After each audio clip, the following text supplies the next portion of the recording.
Yes. Bloom, you cannot just go around saying stuff like this. I mean, like, no, it's not true. That's mean. That's an existential burn. Like, it that really goes is. above and beyond.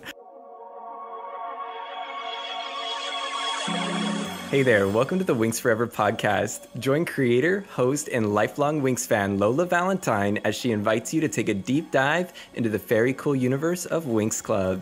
So whether you've been a Winx fan since 2004 or you vaguely remember the show from your childhood, or even if you're being introduced to it for the first time, welcome. This is the Winx Forever podcast.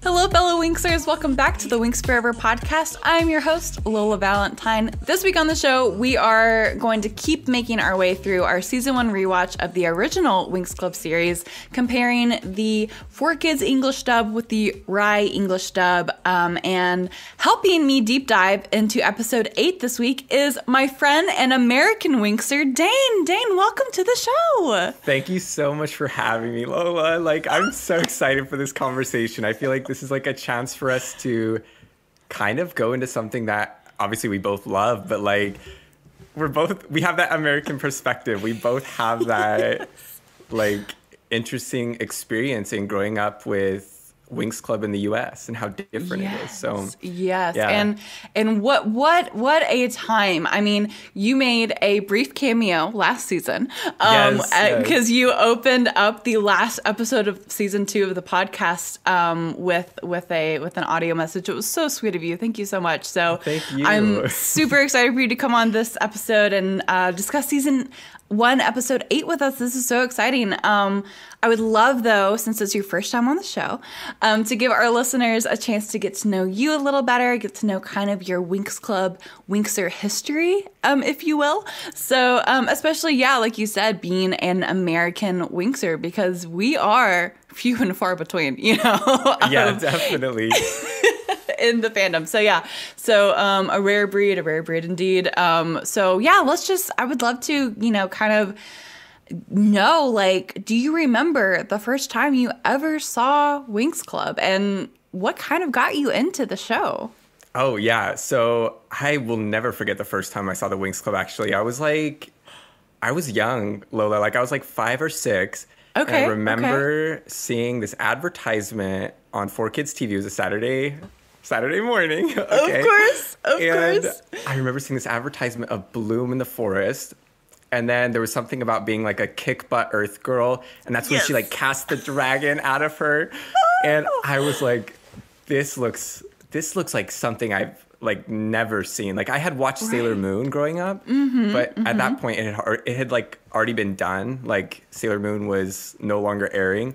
And so I remember seeing this and I was like, this is something else. Yes. So special. That's what got me into the show.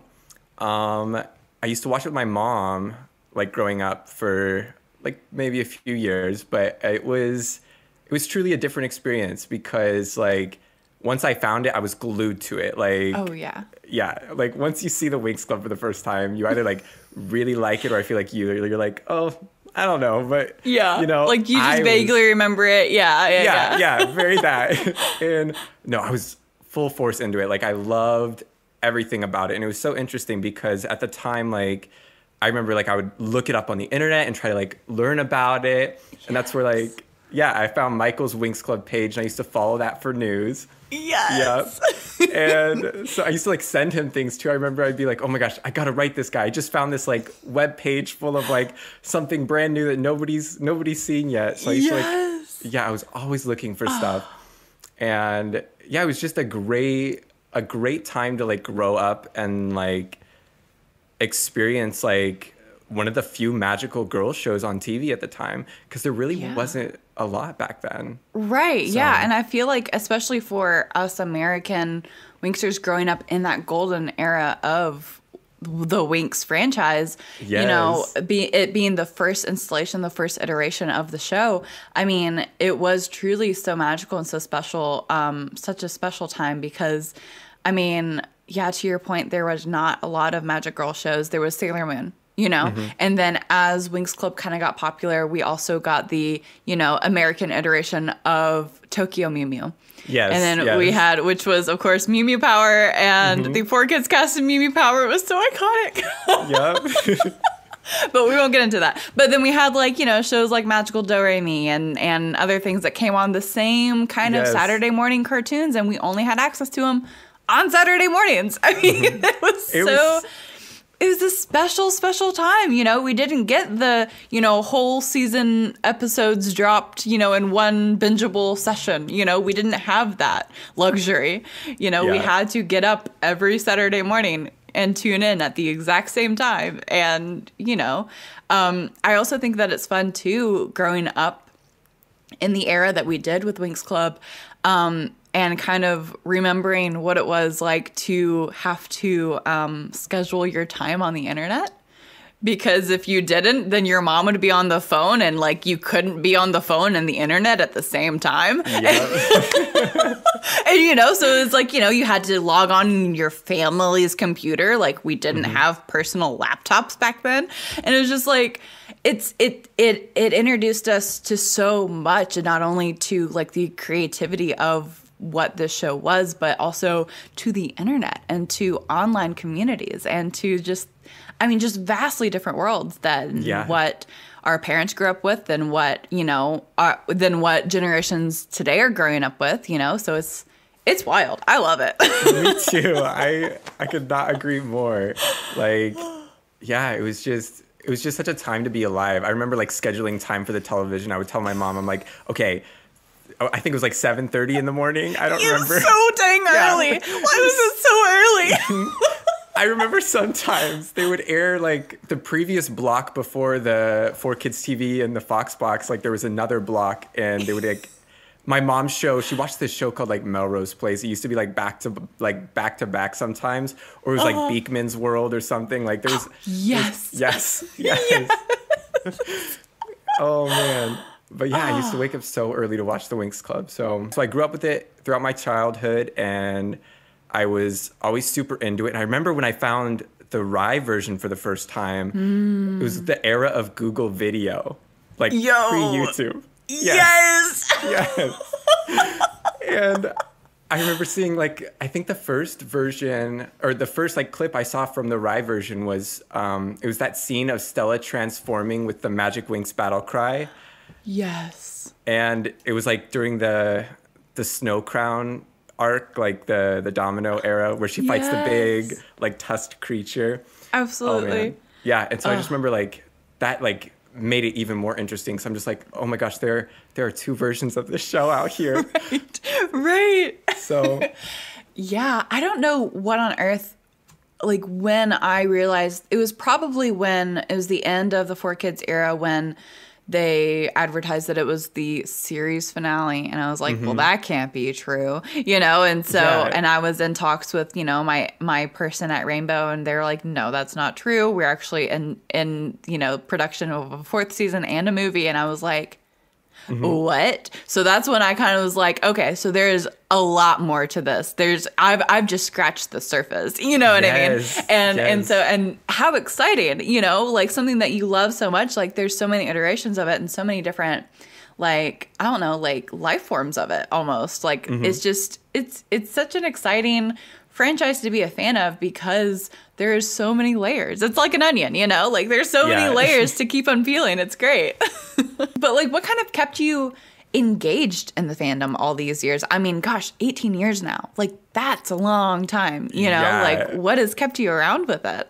I think it's because the Winx was just so special in not only my life, but what it did for me personally when I needed it, or when I needed something. I think it was also just the fact that, like, there's nothing really like it. Like, it's inspired by many things like Sailor Moon and whatnot, but at the same time, it's so different. And I remember growing up and, like, there was this scene in Sailor Moon where she, like, gets these butterfly wings on her back, but it's very brief, and she didn't keep them.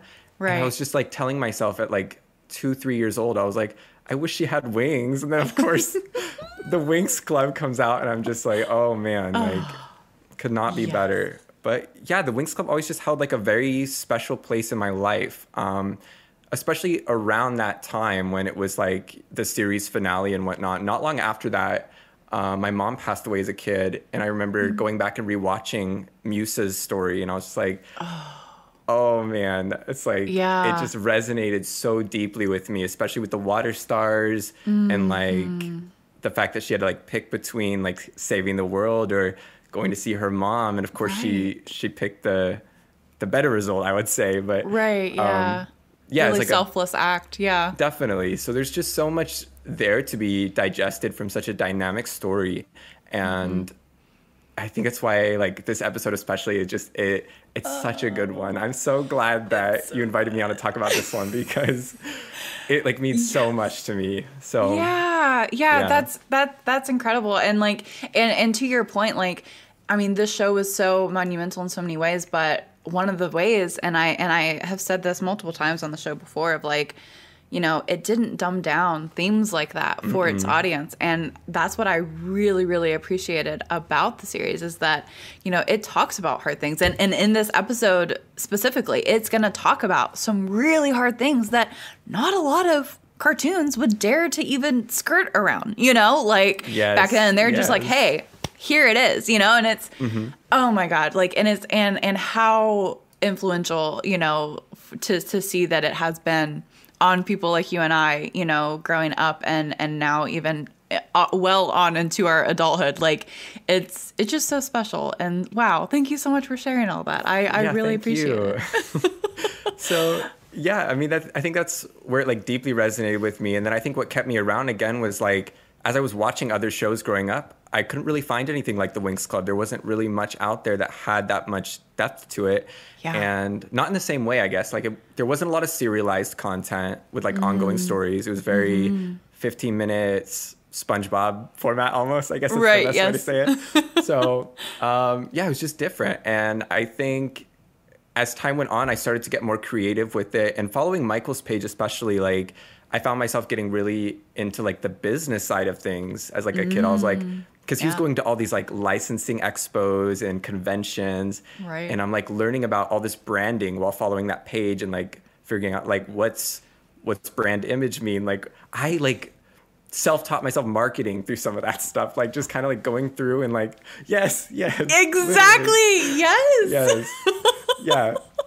So I'm glad that we like vibe with that because like that was so helpful for me because it gave me something to do creatively, but also career-wise. Like it's like changed the course of my life. When I was around, I would say 13, 14, I developed a Winx Club inspired game on a website that it was pretty interesting because I open sourced it when I went to college, and a wonderful lady, she goes by the name Barbie, she found it and created a game called Royal High, which is very like famous with the younger generation right now. Okay. And she referenced like some of my code in that, but that game has been played like, I think I could be getting the numbers wrong, but it's definitely over 1 billion times. Like, so I thought that was like such an influential thing that like there was somebody else who wanted to create like a fairy game. And I had this Winx Club inspired project, and they were able to like source the code or like look at some of the code to like reference into their own like project. 1,000%. Something that you coded when you were 13.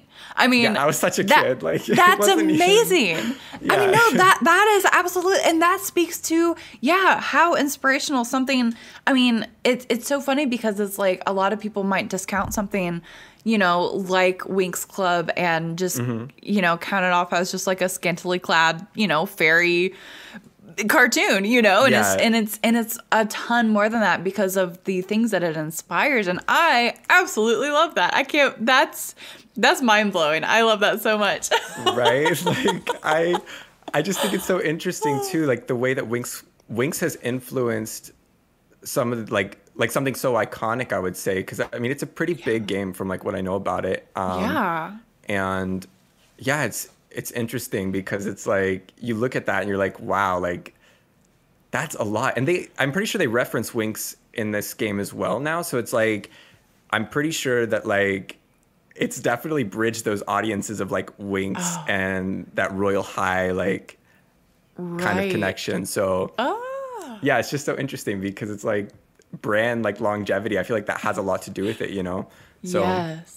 Yeah. Yeah. Wow. What a time. That is so, so fun. Oh my gosh. Well, thank you so much for sharing a little bit of your Winxer history. And I love hearing everyone's unique like background and story with it. And it's just, and we have so, so much more to talk about in this episode as we dive into our topic. But before we do, I would love to go over some rapid fire questions with you. Is that okay? Awesome. Oh yeah, I'm ready. All right. Awesome. Let's do it.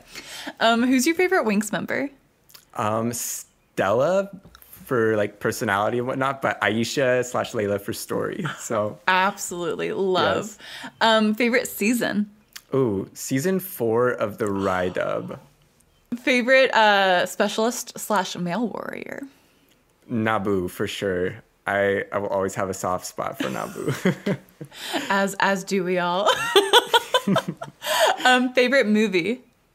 Magical Adventure. I thought it was fun, adventurous. I love the story of the first movie, but Magical Adventure is like, it has such like that modern feel that I feel like season 4 gave off, but like in its own way. And I just loved it. So. Oh, that's fun. And the soundtrack. I mean, come on. Yes, especially the soundtrack. Yes.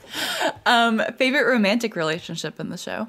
Stella and Brandon, because I love the way, like, especially in season 2, like the flirtatious, they have like this flirtatious, like competition stuff that goes on. And I don't know. I just like how they're confident in their relationship. So yeah, it's really cool.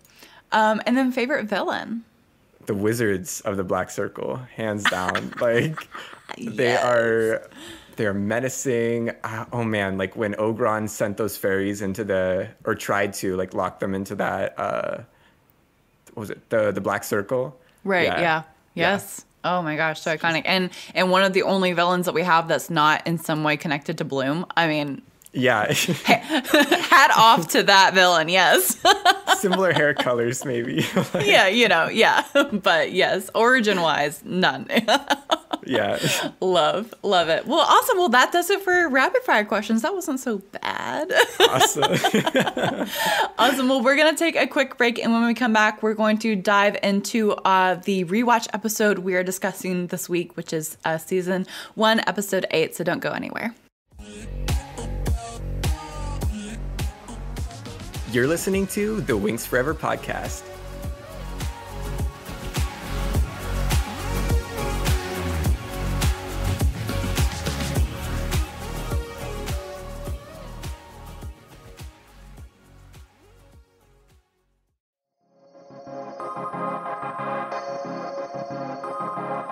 Winx Forever Podcast presents Magic's High, an original story inspired by the universe of the Winx Club series created by Eugenio Straffi.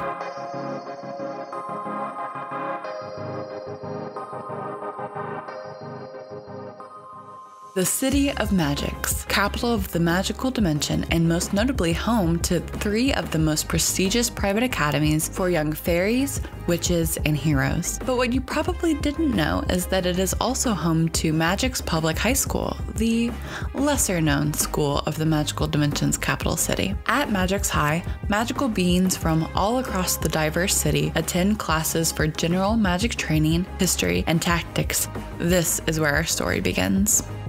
Magic's High Chapter 1, Welcome to Magic's, premieres April 1st, 2022 on Wattpad, Spotify, and Apple Podcasts. For updates, behind-the-scenes content, and a look further into the magical universe of Magic's High, follow along on our social media. The theme for Magic's High is the song Reflections by Comet off of their debut 2021 album, We're Going to Be Okay.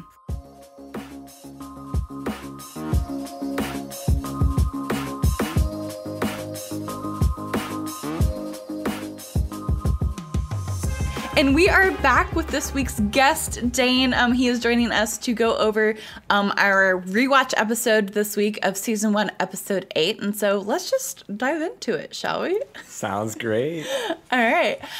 So the title of this episode in the Cinelume version is A Friendship Surrendered. And in the 4Kids version, it is The Day of the Rose. But also in in the Italian version, it is La Fiesta della Rosa, which is the Day of the Rose. So it's really funny to see the 4Kids actually kept the original title as opposed to the Cinelume, which is the more traditional, like sticks to the original Italian script English dub. So that's really funny. The synopsis reads, the witches cause Riven to have an accident implicating Bloom as the culprit. A furious quarrel bursts out between Riven and Bloom. The specialist side with Bloom, leaving Riven on his own. Ooh, intrigue. Yeah. All right, well, let's just kind of get into it scene by scene and break down this episode. So the episode opens up with Bloom actually in this dream state.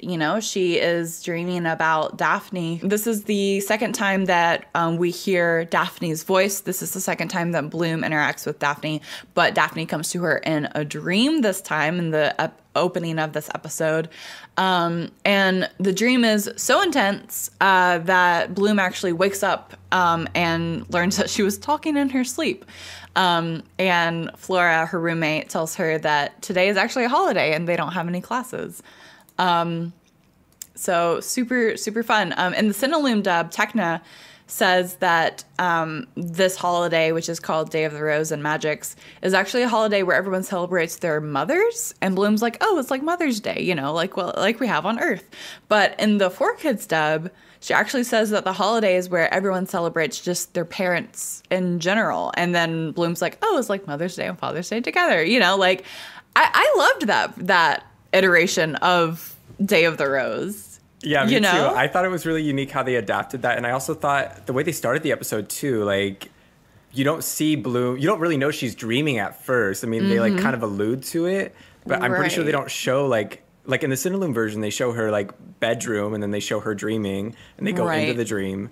But in the 4Kids version, it's like you're just in the dream. Yes. So. Yeah. They just kind of plop you right in there and you have to figure out what's going on until she's like, oh, prepare for what journey? And then Flora's like, for starters, the journey out of bed. And it's got him. It's so good. And that script. Like, yes. It's so iconic and it's so good. And like 4Kids, obviously we are biased, but it is like a very good, like iteration of the original story because they have such fun, they have fun with the script, a lot of fun with the script, in my opinion, and it just adds so much character to it. So I love it. So Flora and Tekna actually go home to celebrate this holiday, and the Winx members that are left are actually Bloom and Stella and Musa, which I love this combination of girls because we don't get just these three girls together very often, and to have them together in this scene that is, so vulnerable and so heartwarming. It's amazing. I love this scene. Me too. So this scene we get with these three characters. Stella, reveals why she stayed at home because her parents are getting a divorce. Which is, don't really want to spend a holiday with some parents getting divorced where you celebrate parents. That would suck.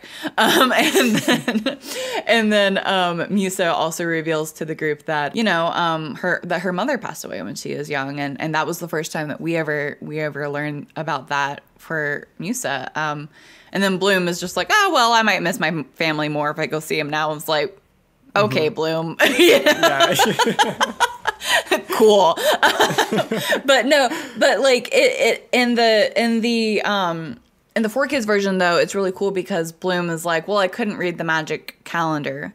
Like I loved that part of Bloom's arc because it's like she's still behind, and it's like week what? At school, like what week is this? And you're still like having trouble reading what the magic calendar says and like, whatever. I thought that approach to Bloom's, reason for staying was really cool. But yeah, I don't know, like just this scene of the girls just all sitting at, this really big, cavernous food hall that's usually filled with people, and them having this really tender moment is so, so nice. And so in the Cinelume dub, Stella says that she hadn't mentioned this before, but her parents are getting a divorce.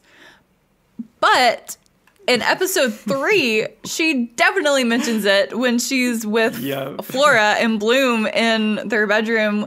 And she's like, talking about how she wants to reconnect estranged lovers, starting with her parents. Mm-hmm. Hello. Blonde moment. Yes, blonde moment indeed. Like, girl, you not remember that? Like, 4 episodes ago? Like, what on earth?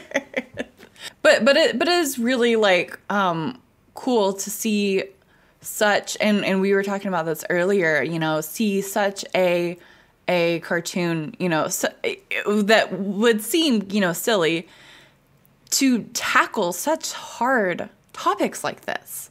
Definitely. I mean, yeah. And the fact that we get to see it tackled in 2 different ways too is like it's just so interesting, because sometimes the scenes are so different that you can take away 2 completely different meanings from it.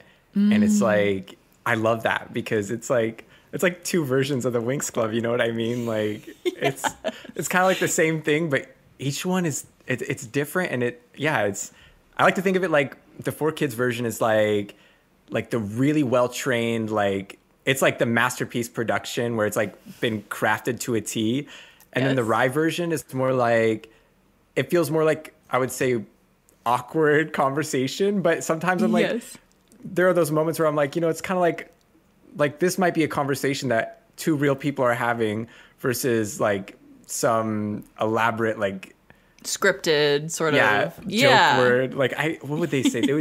They would always give them like some interesting lines sometimes. Like sometimes Musa with her like hip hop jokes would just be like, I would never hear somebody say that. But exactly. It's so fun though. It gives it that personality. So yeah. Yes. Yeah, I 100% agree. And like you said, like later on, like, you relating so much to Musa, with her mom, and like later on in my life, my parents did get a divorce, and like getting, even more connection to that character because of the topics they decided to tackle with this show is just, I mean, it's so phenomenal, and it's really sad to see Winx Club go in a different direction in later seasons, kind of bringing a more juvenile, not very, and people will all the time in comment sections be like, well, it's a kid's show, of course it's going to be juvenile. It's like, watch the first 4 seasons, dude. Like, it's not. Like, we are tackling these in episode 8, of the first season. Like, it's so different. And so, yeah, like just teenagers with teenage problems versus like teenagers with like really simplified general problems. Like, yes, 100%, 100%. Oh.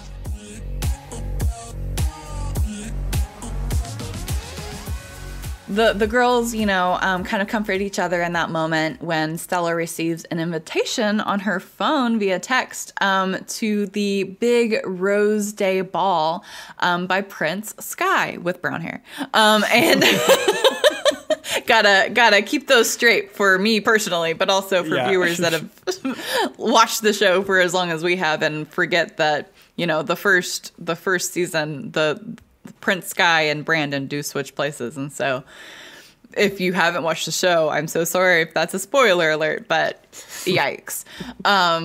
Hilarious. But so Bloom and Stella decide to go meet up with the guys downtown, and Musa actually decides to hang back at Althea and be a sad little emo girl by herself. But it's a great storyline, because we see that Musa is kind of like this, does kind of choose to alienate herself and be kind of a loner at times in this first season, which is really cool because then it plays to that in season 2 when we get an actual loner of, Aisha / Layla, and Musa can help her come out of her shell and kind of relate to her in that way. And I love it because even in the season 1, we're setting up for season 2, and I just hit my microphone anyway. That happens a lot, more often than you would think. Gotcha.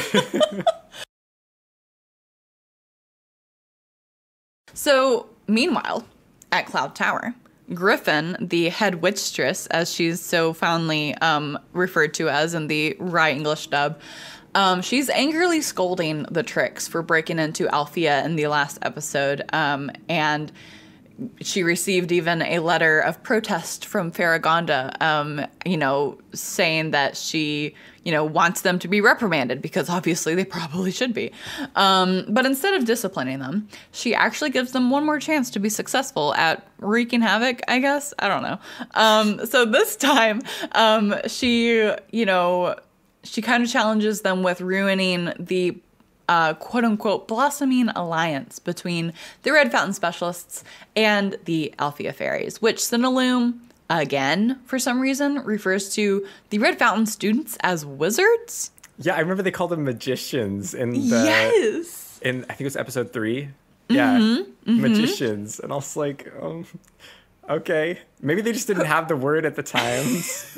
Maybe, but it's funny because, like, Ribbon, and the guys, like, they call themselves specialists. Oh, yeah, he says, I want to be, yeah. Transferred to a different squad specialist. Yep. So it's like, what was that word when Griffin was talking? Like, what? So, I mean, the only like magician or wizard that we see at Red Fountain is Saladin, the headmaster, and then Naboo later, but he didn't even go to Red Fountain. So it's like, what happened? Yeah. Also in the Cinelume dub, Griffin tasks the Trix to cause a division between the Red Fountain students and the fairies of Althea, and they only get Riven. In this episode, they only get Riven on their side. I guess that's a spoiler alert, but Trix, you really showed them. Way to go. You got an specialist. Just one singular specialist. Just one. The one with the worst personality. Honestly, probably the one that they preferred. So, I mean, I guess hats off to them. I loved in the 4Kids dub this scene where Griffin only wanted the Trix to just wreak havoc on the fairies to get back at them for, getting them in trouble at Althea. Yeah. And she literally says that she didn't care what they did. Which is, I love this, this very witch-esque, scene. She's like, do whatever it takes, break some hearts, break some bones. I don't care. I'm like, lady, calm down. She left it very open-ended. Very. So compared to that, I think that what the Trix did is very mild. Yeah, definitely. They could have done a lot more. A lot more with those parameters. Yeah. Iconic, 4Kids Griffin coming through.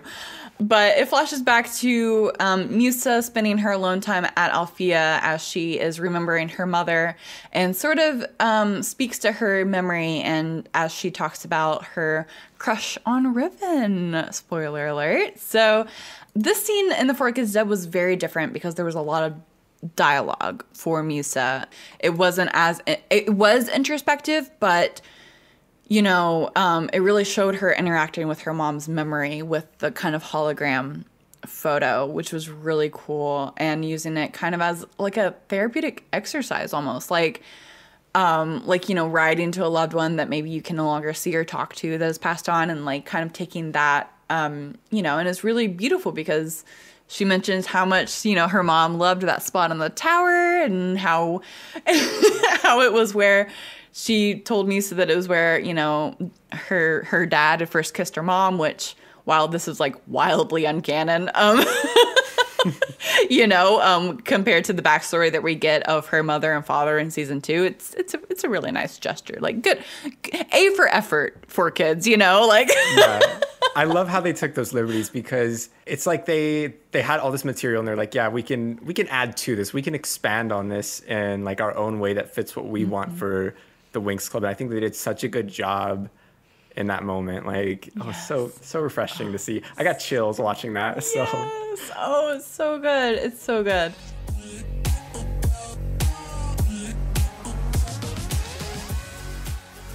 While Bloom and Stella go to Magic's for the festival of the Day of the Rose, Bloom and Riven get into an argument, which goes a little too far. and Bloom gets Riven wet by pouring like a vase of flowers on him, and then Riven like storms off and sulks. But like Dane, like describe like this scene, like what like led to that like moment, like the conversation that happened, you know?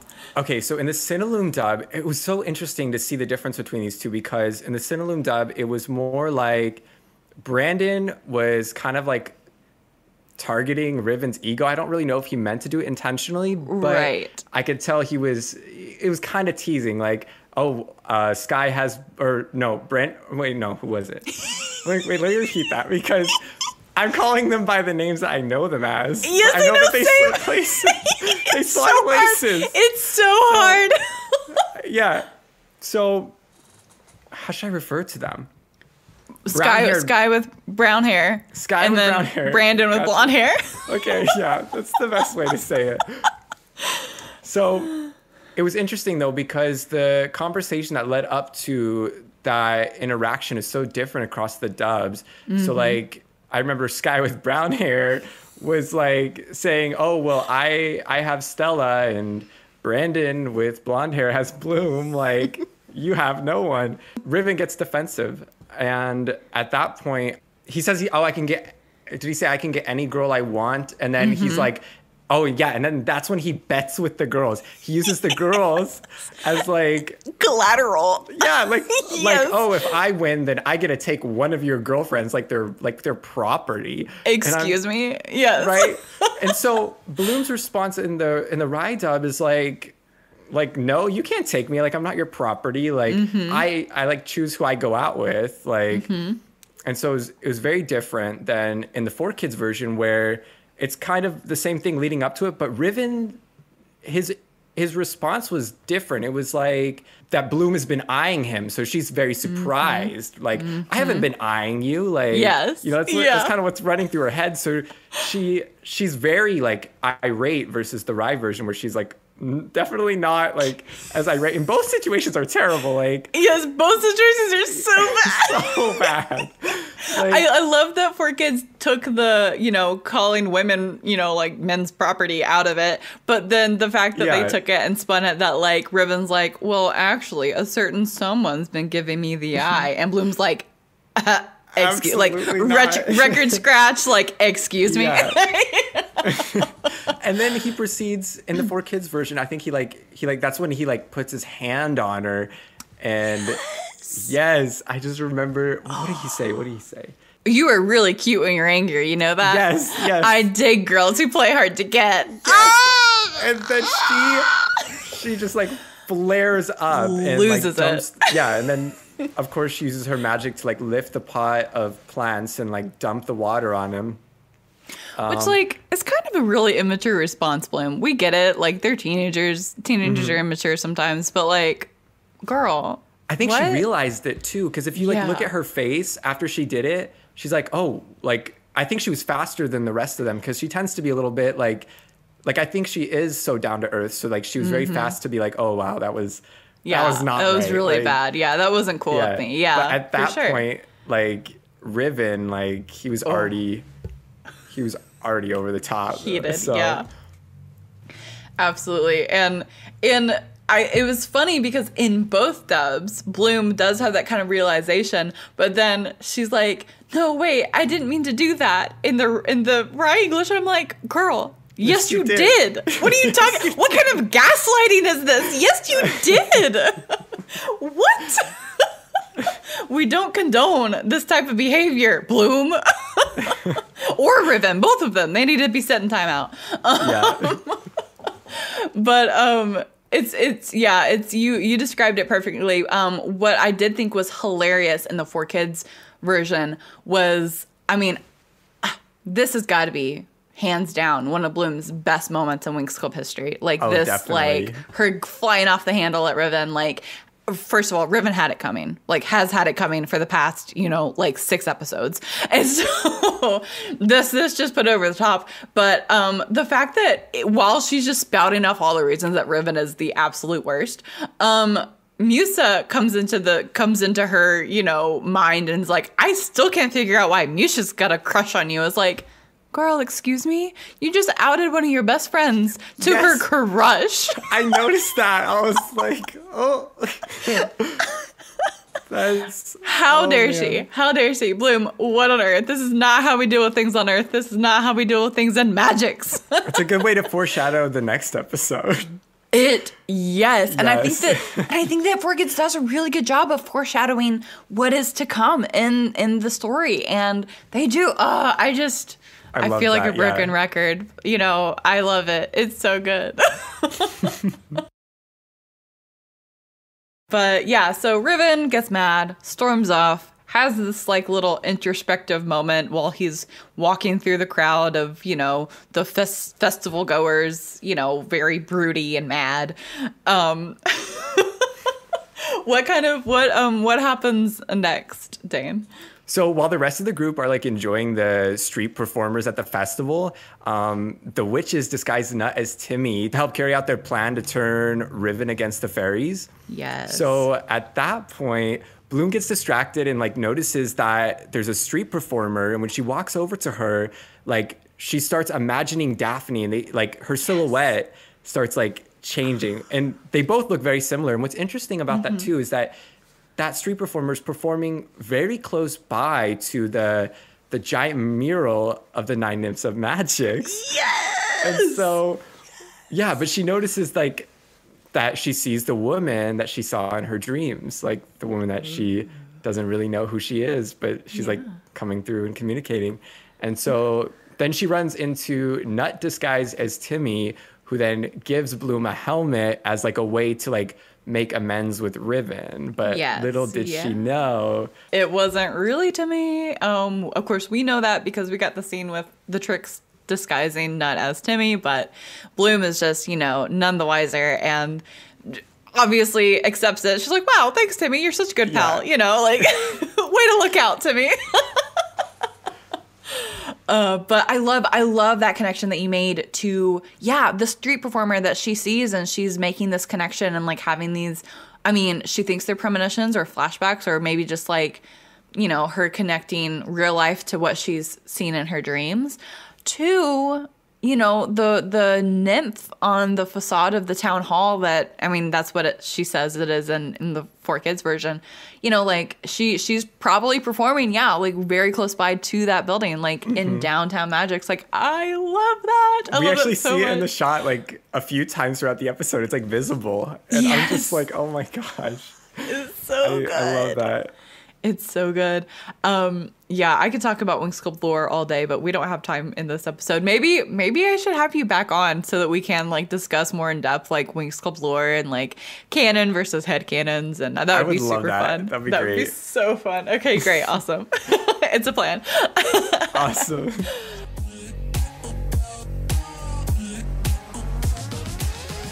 One of the scenes of one of the street performers was cut from the Four Kids dub, which I thought was hilarious. It was the Fire Eater street performer, which I love that. I loved that was part of the Cinnalum dub, and I understand why Four Kids took it out, because it might have been problematic. Kids start trying to eat fire or whatever. But it was really cool. Yeah, the Fire Eater kind of resembled, like he had the shackles that resemble the Fire Eaters we see later in the Winx Club series in like season 6, the more like mythological looking ones. Yeah. Oh, so fun. So as we alluded to, what Bloom does not know is that Timmy actually went home for the Day of the Rose, and the helmet that he gave her, quote unquote, is actually like a hypno gadget. Like the Tricks are going to use it to hypnotize Riven into not getting along with, which, I mean, to be fair, he's already not getting along with them. So they didn't really need to do a whole lot to kind of make that riff happen. But it's really funny because, you know, Bloom goes up to Riven before the race and she's like, hey, I have this, you know, kind of peace offering. And he's like, give me that. Thank you. I'm like, yikes. So red flag. Yeah. But when she returns to the group, Stella asks where Bloom had been, and Bloom tells her that she ran into Timmy who thought of a way to, like, you know, make amends with Riven. And then that's when Stella reveals that Timmy's not even in Magics. And Bloom's like, oh, crap. She finally pieces together what is happening. Oh, my gosh. This is such a good scene. But, yeah, then she kind of catches, you know, the glimpse of the Trix up, you know, watching from, you know, a skyscraper somewhere. And she's like, I need to do something. I need to intervene now. And so she goes and she transforms and she flies on to the racetrack, like just full on. Yeah, she just goes for it. She just freaking goes for it. Can you imagine? Like, this is like a public, probably televised event. And Bloom is already probably making headlines of like crazed fan, man. You know, like, this is embarrassing. Yes, it's the first time she embarrasses herself in front of everyone in Magic. Which is for sure a like foreshadow to the rest of the season. Oh my gosh, like, can you like think about it? Like the day at Red Fountain where she does make an even more like bigger spectacle of herself, like I wonder if the people in the stands were like, is that the girl from the Day of the Rose? You know what I mean? That is so funny, actually. Oh my gosh. But what happens next? So after Bloom finds out the truth and she like tries to stop Riven, Darcy interrupts and deactivates the helmet. So like this little hypno gadget is a sabotage device hypno gadget. And it causes Riven to like lose control and he crashes his bike. So right as he crashes, like Bloom tries to like stop him. She's like, no, Riven, like wait. And he basically like, you know, veers off and flies into the air and Darcy swoops in and catches him on her bike. Which, like, power move. I love Darcy. Yeah. For real. I also love the soundtrack that's going on in the 4Kids version for that. The Mean Girls song. Like, I was just like, yes. Yes, Mean Girls is such an iconic 4Kids so song. Funny. Yeah. And then it's just so interesting, like the soundtrack going from like heavy race to like, you know, like just like this popular girl swooped in and she's gonna take this girl's man. Like, yes, I loved it. So, so she tries to explain to Riven that like she goes up to Darcy and she like kind of like she gets kind of physical. I'm pretty sure she like pushes them, right? Yeah. Or she like pushes them apart, and she tries to explain to Riven that it was the Trix who like sabotaged the helmet through like a Timmy decoy. But he doesn't want to hear any of it. And so he automatically assumes that it was to help blonde-haired Brandon win. Yes. So, but he would have won by default anyways. So it's like, yeah. Yeah, and that's, I loved the 4Kids version when, Bloom kind of like does like have that almost physical altercation with Darcy and Riven. She's like, hands off, witch. Yes, the attitude. The attitude. I love all of the instances where the 4Kids version uses the word witch and replace of the word bitch. And it's so, because all the time in the 4Kids version, they're like, chill out, Rewatch. And it's like, excuse me, this is a children's cartoon. They knew exactly what they were doing with that. I'm sure they had so much fun in the studio recording that. Like, absolutely. I love it so much. And it's such a good, like, such a good dub. I can't say that enough. Like, I'm so, like, truly feel blessed to have grown up with this dub. Me too.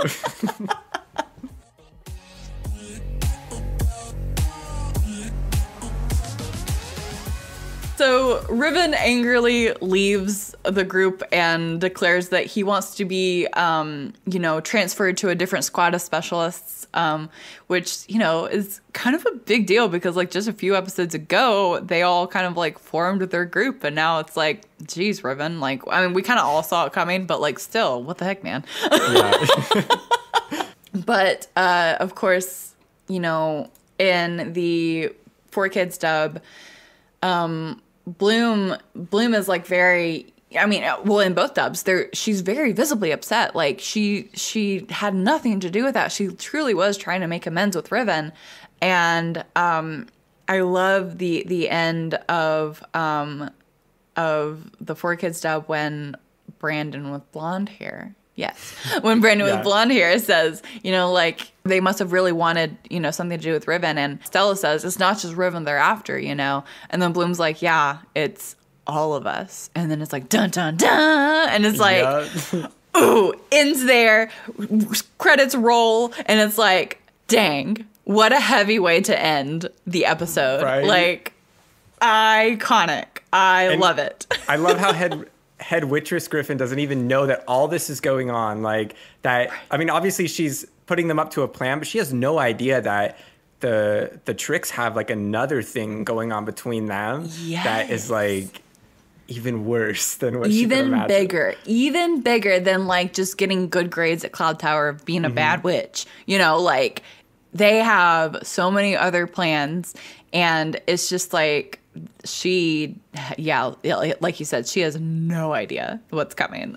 Right. And I think she had like made a point. She was like, oh, make sure the pixies cry or something, like in the Four Kids version. That's exactly what happened. It is. Yeah. So, like at the end of the day, make sure that pixie eyes are filled with tears, which I love that too, of like, and throughout the Four Kids dub, like to minimize like the fairies, they literally call them pixies, which is hilarious. That is so funny. And it's like, and then later on in season 2, spoiler alert if you've never seen it, pixies do get introduced, and then like, you know, like it's hilarious to me that like that is like a derogatory term to call a fairy, because it's like this cute little like, you know, almost powerless being. Right. It's so funny. Oh man. Well, that does it for this episode. You know, at the end of every episode, we like to look at kind of, you know, some of these major events that happen, and then share some fun facts as well.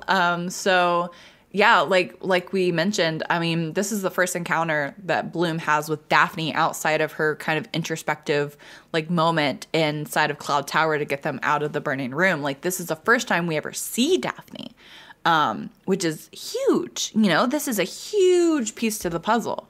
Of who Bloom is, what is she doing on Earth with magic powers? You know, like we have this big ominous, you know, ethereal looking creature calling to her in her sleep. Like this is wild, you know, trippy.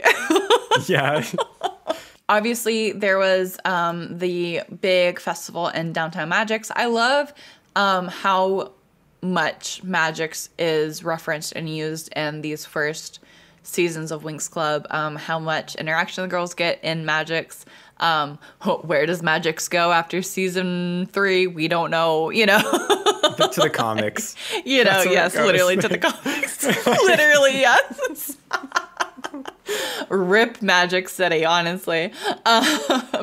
But also, this is the first time that we hear, obviously, major event that Stella's parents are getting her divorced, you know, in the Four Kids dub, but then also that Musa's mother died when she was young. So, you know, 2 very big character development moments for these characters in the Winx Club, which, I mean, hats off to the writers of literally, honestly, both dubs, because I mean, those moments are truly so tender and special to the fandom, and I just can't imagine them being any other way.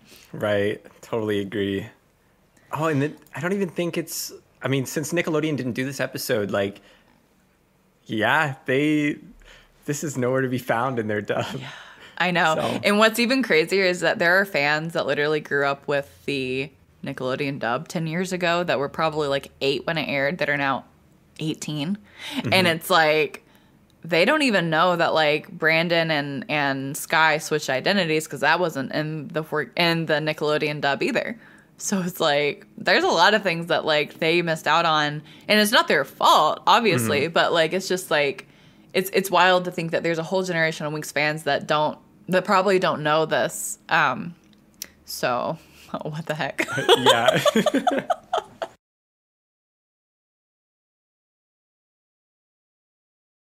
Some fun facts about this episode. Flora and Tekna make, you know, a very small cameo appearance at the beginning of the episode, but then are nowhere, the rest of the episode because they're not in town for the holiday. And then also Bloom is the only one in this episode to transform, which is crazy. We don't think about those episodes a lot of like only one member transforming or like none of them transform, like those are rare. But I think that's a fun fact if, you're ever, in a pinch and need to know what episodes only Bloom transforms. There you go. And then in the ride dub, she said like Magic's Winx instead of Magic Winx. It was like it was so weird. Like when she was doing it, like I was like, it's awkward. They're still new at it. Yes, yeah. This is only like the fourth time she's ever transformed ever. So yeah, she's still getting the hang of it. Yeah. This is also one of the, only other episodes besides the Miss Magic's and Date with Disaster episode that the 4 kids didn't adapt the title for this episode, which I think is very interesting. It's like one of 3 in the entire series that they dubbed, which is interesting. And then also, I couldn't find anywhere to back this up, but according to Winx Club Wiki, the Day of the Rose is actually an unofficial holiday, which happens on the 12th of February in Italy. But I even asked Italian friends, and they said, yeah, I've never heard that before. I was like, I've never heard that either. Like, exactly. So it's like, I don't know how true that is, and I don't know where Winx Club Wiki got their reference, but it is on there. So I'm like, they had to have found that somewhere. I just want to know where. It up. They're like, let me just type this in. Yes. Yeah, it is fan serviced. So I do, Gotcha. Have to tread on that website lightly because who knows, what is correct and what is not. But for the most part, they get things pretty right. That, I don't know. I just wanted to mention it because I thought it was funny. Yeah, I'd never heard that before. But for the most part, we mentioned a lot of the differences that we found in, throughout the Cinelume and the 4 kids dubs. But I think for the most part, granted, the things that we've already pointed out, that the 4 kids in the Cinelume dubs pretty much were the same. Like, they were the same. Obviously, the voice acting was 1,000 times better in the 4 kids. Yeah. But what else is new? But for the most part, 4 kids didn't take a ton of, liberties with the arrangement of these scenes. We got a couple of them, but they weren't like drastic like they were in some of the earlier episodes in this season. So it's like, for the most part, they were pretty much side by side correct. Yeah. I think there was like this one instance during breakfast when it was Bloom, Musa, and Stella. I think Bloom referenced her breakfast in the Rye version, and then she didn't say anything about it in the 4 kids version. Yeah. I'd want to know what the Italian script was like. Is it the same? So I don't know, because and it's really funny to see. A lot of people have a lot of beef with 4 kids because they change so much, all this stuff. But like, it's not like the other one doesn't exist. Yeah, exactly. It's not like the other one doesn't exist. It's not like, whatever dub you did grow up with that wasn't an English dub, they probably changed a lot and you don't even know it, because from the Italian, because if you direct translate something from, just straight up Italian, it's going to be incorrect. If you don't make some adaptations, if you don't take some liberties with it. So like, it's just really funny. But yeah, so that kind of does it for some of our fun facts and major events. But at the end of every episode, we are deciding kind of what is the Winx Forever moment. What is the most Winx-tastic moment that happens in this episode? Definitely for me, personally, it is the Winx Forever moment that, Stella and Musa opening up about their families to each other. I mean, it does seem so pure and so vulnerable. And I love that. Honestly, I would say the same, because when I was watching that in both versions, I got chills both times. And it was like, it's just so sweet to see them, like, they're alone in this dining hall in the cafeteria, and they're talking about these deep topics with each other over breakfast. And I just thought it was nice. It's like kind of nice to see friends actually like get to know each other, because they're all relatively new friends, still. Yeah. So for sure. It it was really nice, especially with Musa and Stella like not clashing in that scene, and they're coming together, and then it was sweet. So a follow-up though of mine would definitely be Bloom absolutely coming for Riven and the 4Kids stuff. Yes.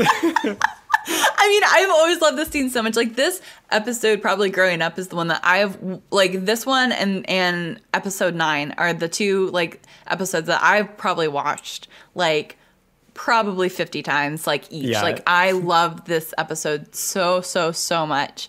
And this is one of the reasons why. Like, watching, and then watching the raw English dub, and it's just so dang underwhelming at this scene where, like, Bloom's just, like, you know, calls him a windbag, and I'm like, yes, you know, like everyone's faces that they you know, like shoot to, like, you know, like Brandon's and then Sky's and then Stella's, and they're all like looking at each other. Like, that was literally my face, like when I watched the raw English dub, and I was like, I cannot with this. This is so bad. Oh man. But she literally calls Riven a waste of good oxygen. Yes. Bloom, you cannot just go around saying stuff like this. I mean, like, no, it's not true. That's mean. That's an existential burn. Like, that really goes above and beyond. And you know, it's interesting because this scene is so globally iconic because, like, I've scrolled through TikTok, like Winx Club TikTok before. Yeah. And on Winx Club TikTok, like, there are so many variants of this scene in other, like, languages that, like, I mean, they're viral videos. Like, people have viewed these tens of thousands, hundreds of thousands of times. Like, these videos of Bloom doing this to Riven all around the world. Like, yes, absolutely iconic. It's just amazing. Like,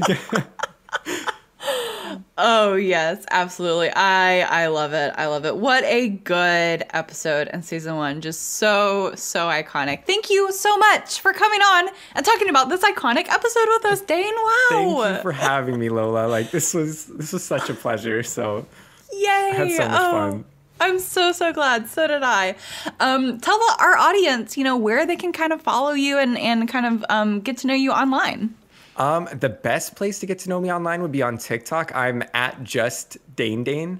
So at Just Dane Dane, like those 3 words strung together. Yeah, it's the best way to find me. I also have a game development account on Twitter. I'm Alex Astral RBLX. Okay. So that's for all of my, like, game dev stuff. I have something coming out eventually. It's called Charmlands.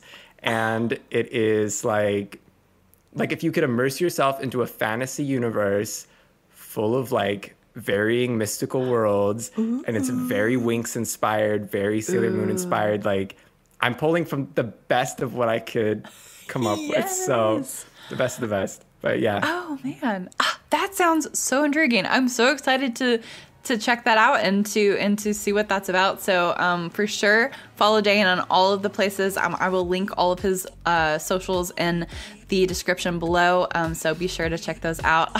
Thank you so much. It's been a pleasure.